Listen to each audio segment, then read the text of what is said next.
Mais inclusão.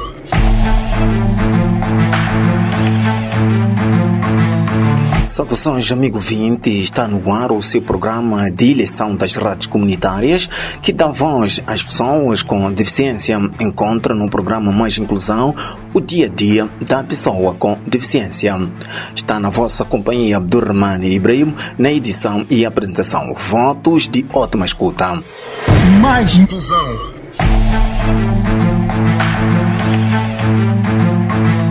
Mais Inclusão conta com o apoio à produção da Multibuis Rubi Meningue Limitada e da TV Surdo. Nesta edição, iniciamos o programa das rádios comunitárias na cidade portuária, naquela Porto, onde Tia Bu faz diferença naquela parcela do país. Jornalista Pedro Cous narra a história. Mais inclusão.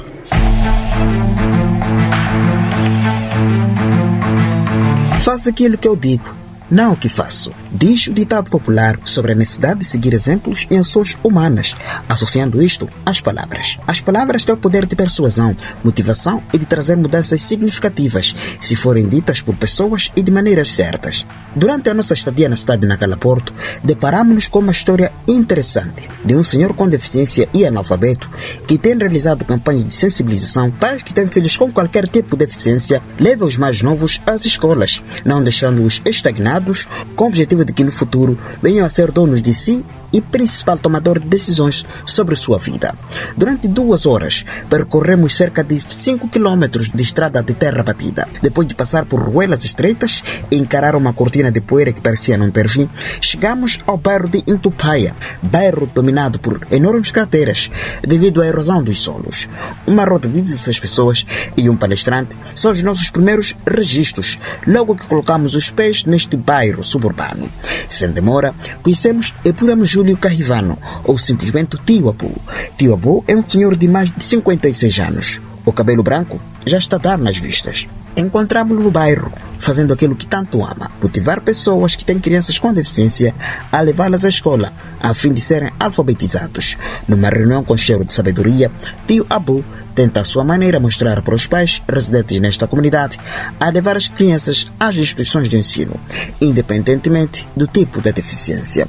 Quando era criança, Tio Abu não foi levado à escola pelos pais, prelegadamente não ser lugar para crianças com deficiência. Daí a iniciativa de realizar essas palestras. É específica em Moçambique, é um bocado, como acabamos de ver, é um bocado difícil de falar, porque as condições em que as nossas escolas estão não mostram um ambiente favorável para a presença da pessoa com deficiência nas escolas.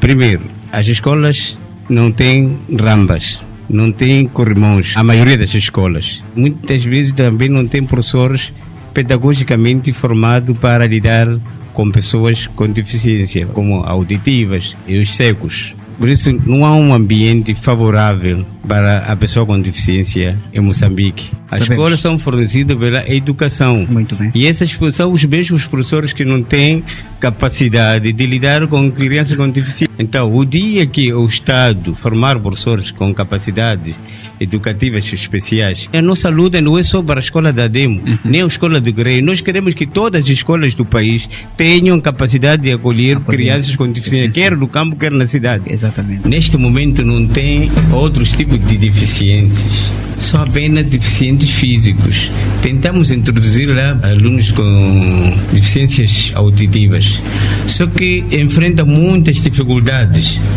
A única deficiência que temos ali é deficiente físico. Atualmente, com 56 anos, Tio Abu realiza estas atividades desde os 41. E ao longo destes 15 anos, Tio Abu sempre apostou nos contatos olho a olho com seu público-alvo.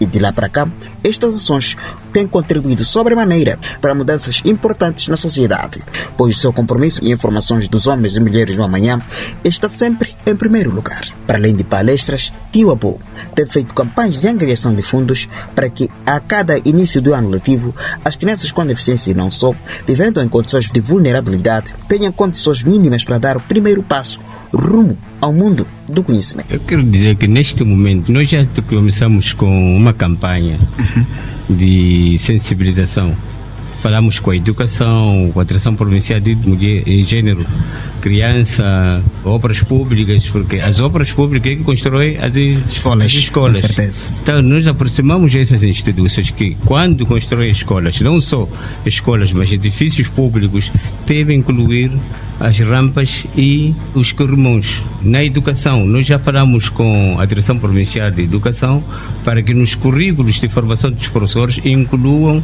a parte de educação especial para crianças com necessidades específicas. É um processo, é uma mudança que vai levar tempo, mas nós, junto com a Direção Provincial de Ação Social, estamos a fazer. Aconselhar os pais encarregados de educação não deixar as crianças nas casas, nos quintais, devem levar às escolas, matricular, independentemente da sua deficiência. A partir do bairro Quinto Pai, cidade na Cala Porto, respondeu-vos Pedro Cus para o programa Mais Inclusão. Mais inclusão.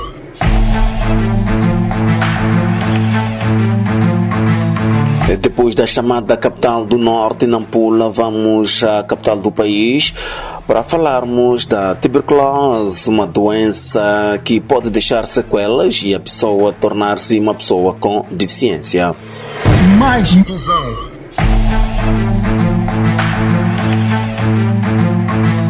A tuberculose foi a segunda doença infecciosa que mais matou em 2022.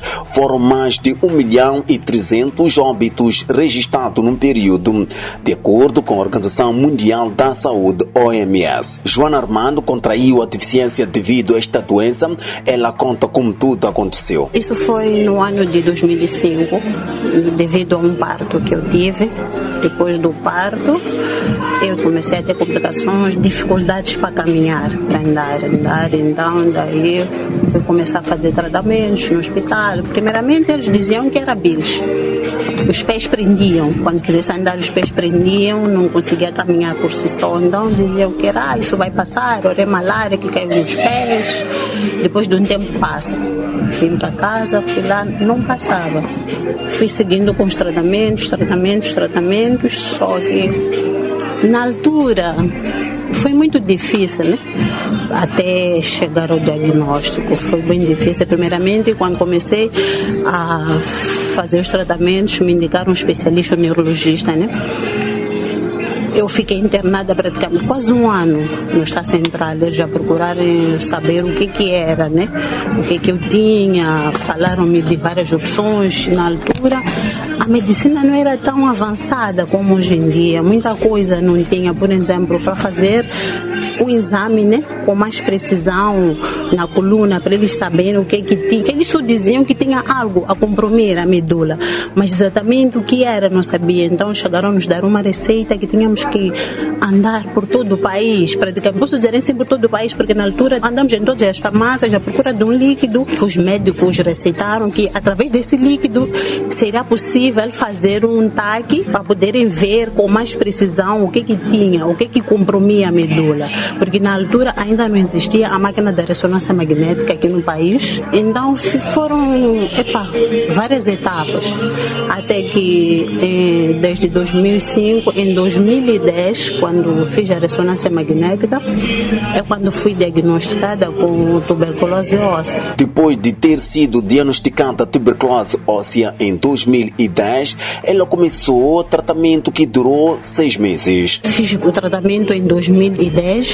Fiz durante os 6 meses e continuei a usar as muletas. Já andava de muletas até então, não conseguia andar sozinha, andava com muletas, mas continuando a frequentar os hospitais, nas consultas. O médico, né, na altura, ele disse: o tratamento não deu certo a primeira vez, vamos ter que repetir.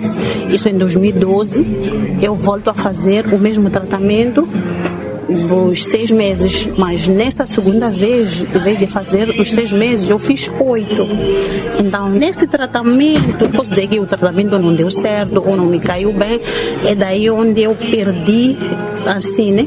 De veja, mobilidade, eu já não conseguia nem ficar de pé, não conseguia nem segurar as muletas, quando quisesse ficar em pé já não conseguia. É daí que a partir do ano de 2013 para cá eu comecei já a andar de cadeira de rodas.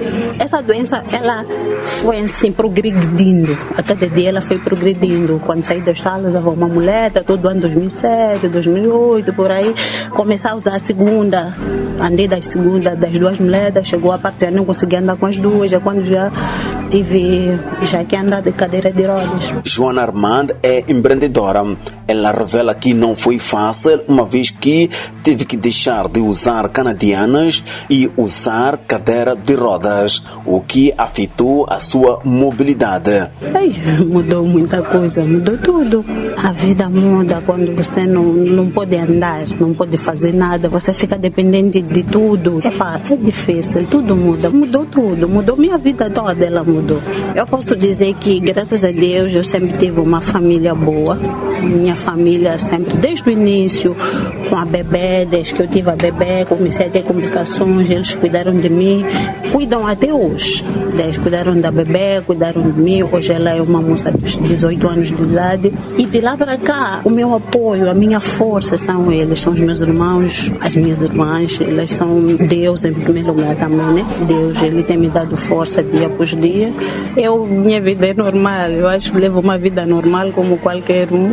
Faço os meus trabalhos, trabalho cá mesmo em casa, trabalho com a confeitaria, faço bolos, depois de um tempo ficando em casa, né? Sempre gostei de cozinhar, sempre gostei de trabalhar com doces, o que ia fazendo. Então, comecei a trabalhar.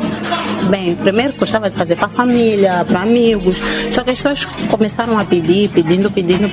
Então, de lá para cá, desde 2015, eu comecei a trabalhar já com confeitaria como profissão. Agora sou confeiteira e trabalho com isso. Joana apela às comunidades moçambicanas para combaterem a tuberculose. Que sigam com o tratamento.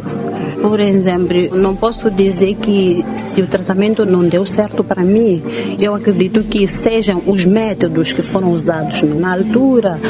A medicina não era muito evoluída como hoje em dia, avançada como hoje em dia.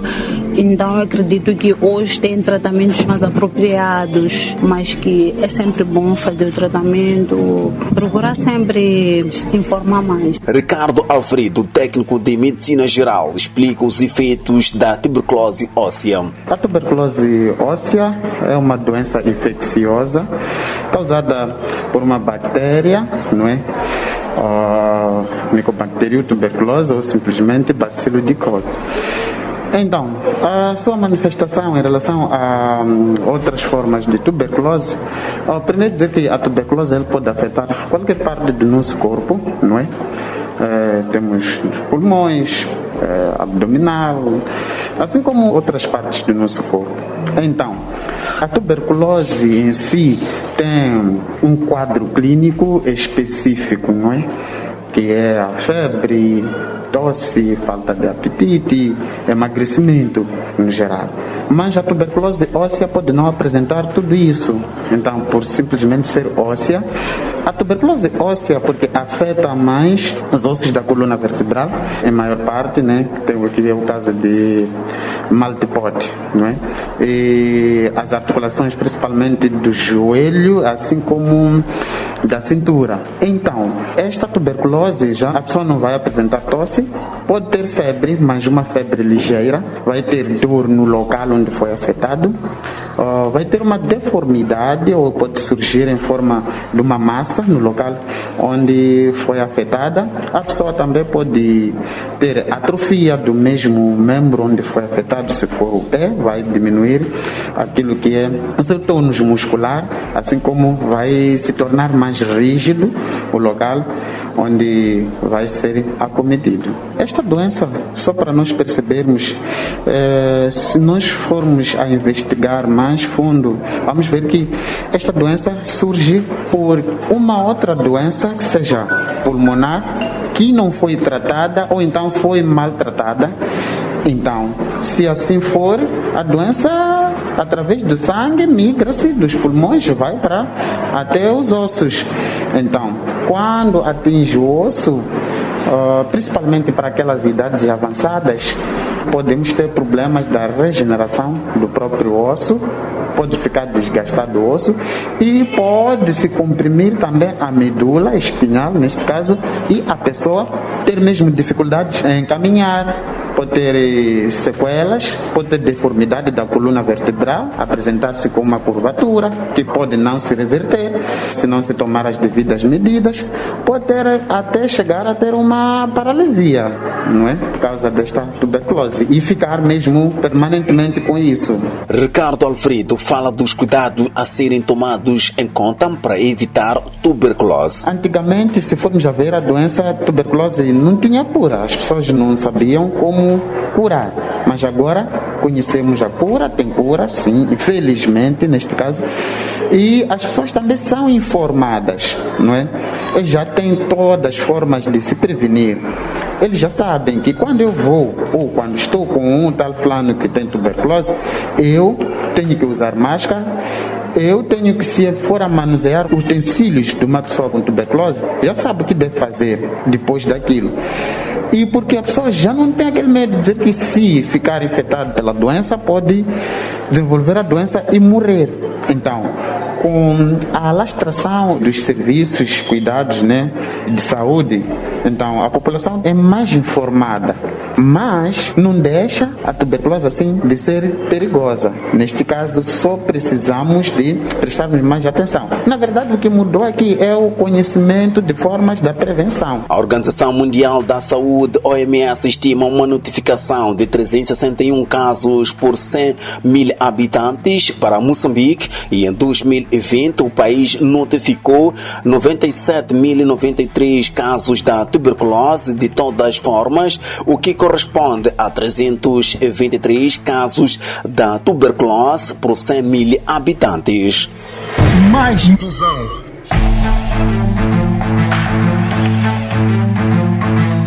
Nos momentos finais do seu programa favorito, Mais Inclusão, mas antes vamos ao dicionário inclusivo. Dicionário inclusivo.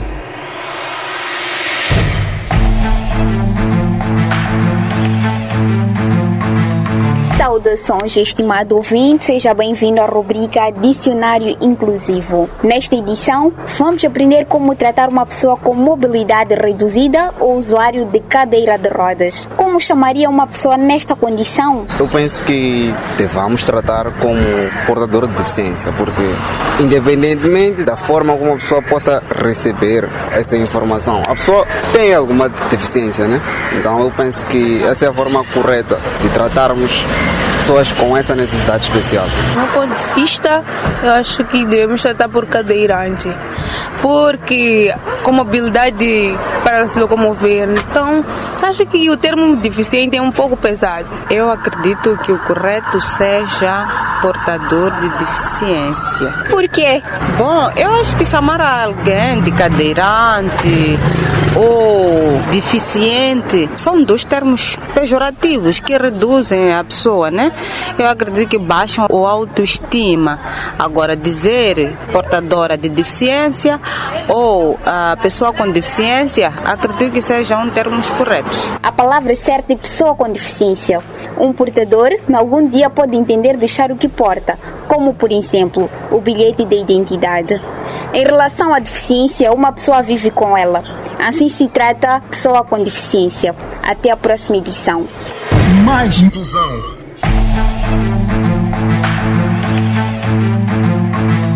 Estimado ouvinte, pode acompanhar esta e mais notícias nas nossas redes sociais, o Facebook e YouTube. Pode seguir-nos, para tal só tem que escrever Mais Inclusão. Faça a subscrição e ajuda-nos a crescer. O seu e o nosso programa Mais Inclusão chega ao fim. Estive na vossa companhia, Abdurrahman Ibrahim, na edição e apresentação. Obrigado pela audiência. Mais Inclusão contou com apoio à produção da Motopuish Ruby Mining Limitada e da TV Surdo. Até a próxima edição. Mais inclusão.